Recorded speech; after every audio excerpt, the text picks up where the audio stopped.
Salut les...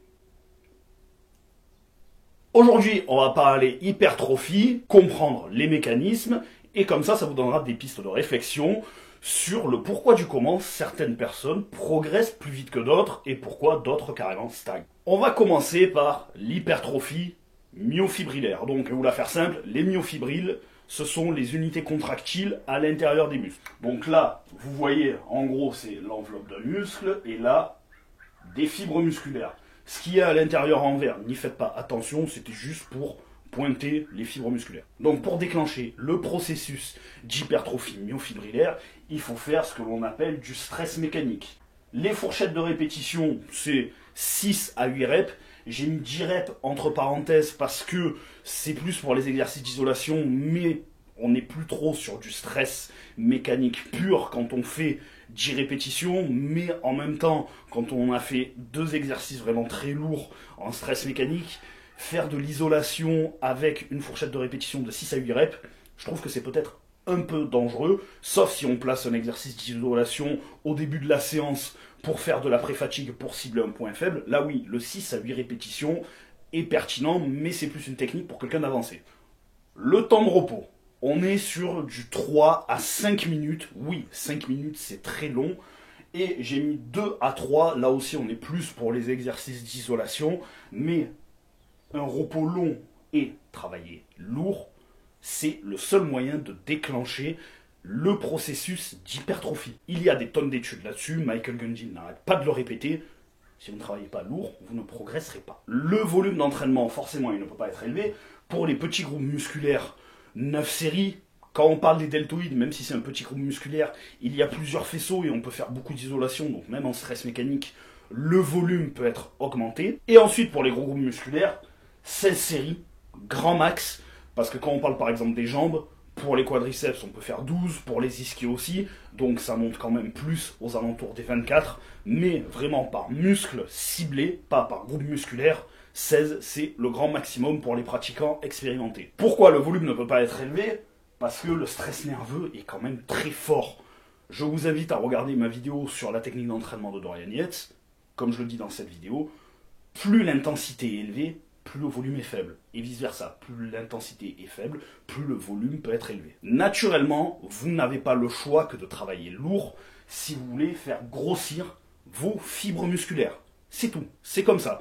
Et c'est aussi pour ça que quand on est chargé, on progresse beaucoup plus vite parce qu'en fait, c'est un cheat code, c'est un raccourci. On a directement beaucoup plus de testo, donc on hypertrophie plus vite, on devient plus fort, et si on s'entraîne lourd, ben là, pouf, on explose. Maintenant, on va passer à l'hypertrophie sarcoplasmique. Le sarcoplasme, pour faire simple, c'est ce qui enveloppe les fibres musculaires. Donc là, vous voyez les fibres musculaires en rouge, et tout ce qui est autour en vert, c'est ce qu'on appelle le sarcoplasme. Ouais, je sais, mon dessin est fantastique. Mets un pouce en l'air pour le dessin, la cloche pour les notifications, tout ça, tout ça. Surtout n'oubliez pas, c'est rien du tout pour vous, mais c'est beaucoup pour moi. On revient au tableau. Pour déclencher l'hypertrophie sarcoplasmique, on fait ce qu'on appelle du stress métabolique. Forcément, c'est un stress différent, donc l'adaptation physiologique sera différente. Fourchette de répétition, 8 à 20 répétitions. Certains vont vous dire qu'on peut faire 25, 30 répétitions. Au bout d'un moment, ce qu'on veut, c'est de l'hypertrophie. On n'est pas là pour brasser du vent. Le repos, 30 secondes à 3 minutes de repos. Le volume d'entraînement, pour les petits groupes musculaires, 12 séries. Pour les gros groupes musculaires, 30 séries. Le stress nerveux, moyen à fort, parce que même en stress métabolique, je vous recommande de toujours travailler le plus lourd possible. Sécrétion hormonale, c'est une forte sécrétion d'hormones de croissance. C'est pour ça que les bodybuilders qui prennent de l'hormone de croissance plus de l'insuline, ils ont cet aspect beaucoup plus gonflé, beaucoup plus rond, parce que le sarcoplasme explose. C'est clairement du vent. Là, oui, on peut clairement parler de gonflette. Oui, je le dis, se charger comme un mongol à l'insuline et à l'hormone de croissance, c'est uniquement de la gonflette temporaire. Et donc, vous devez commencer à comprendre pourquoi certaines personnes ne progressent pas. Pourquoi ?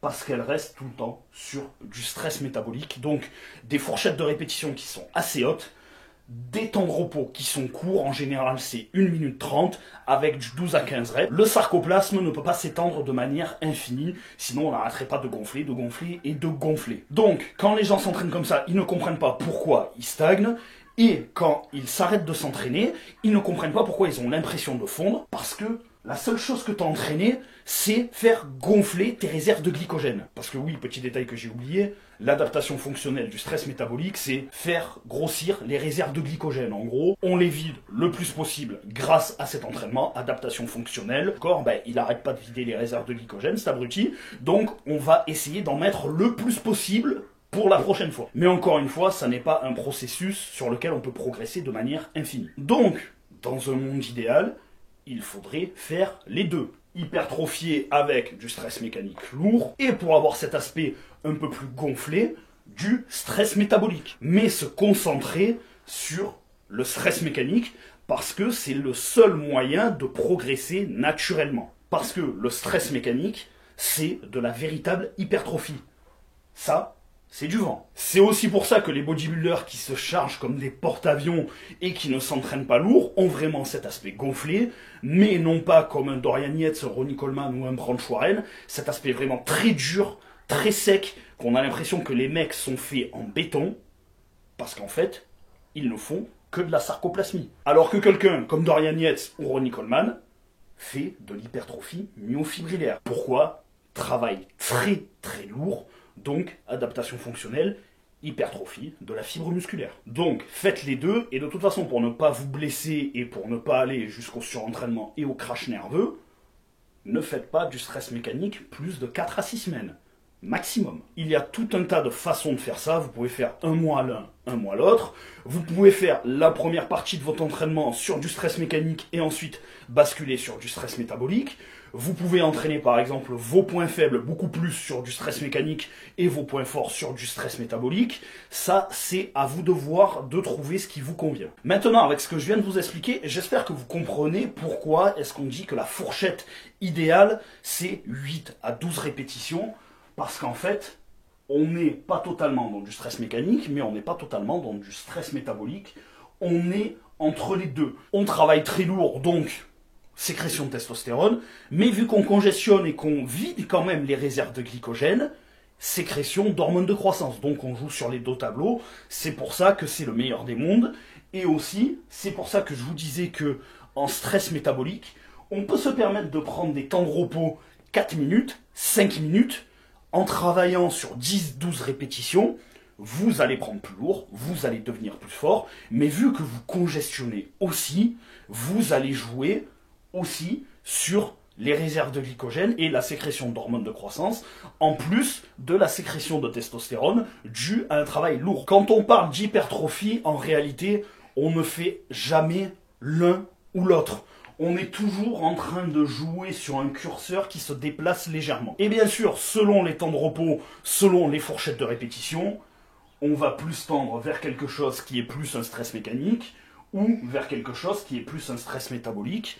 Et pour l'hypertrophie, l'idéal c'est de rester entre les deux, ou sinon, pour vraiment varier l'entraînement, on peut tendre soit plus vers l'un, soit plus vers l'autre. Maintenant, vous avez beaucoup plus de compréhension sur ce qu'est l'hypertrophie. J'espère que cette vidéo de vulgarisation vous a plu.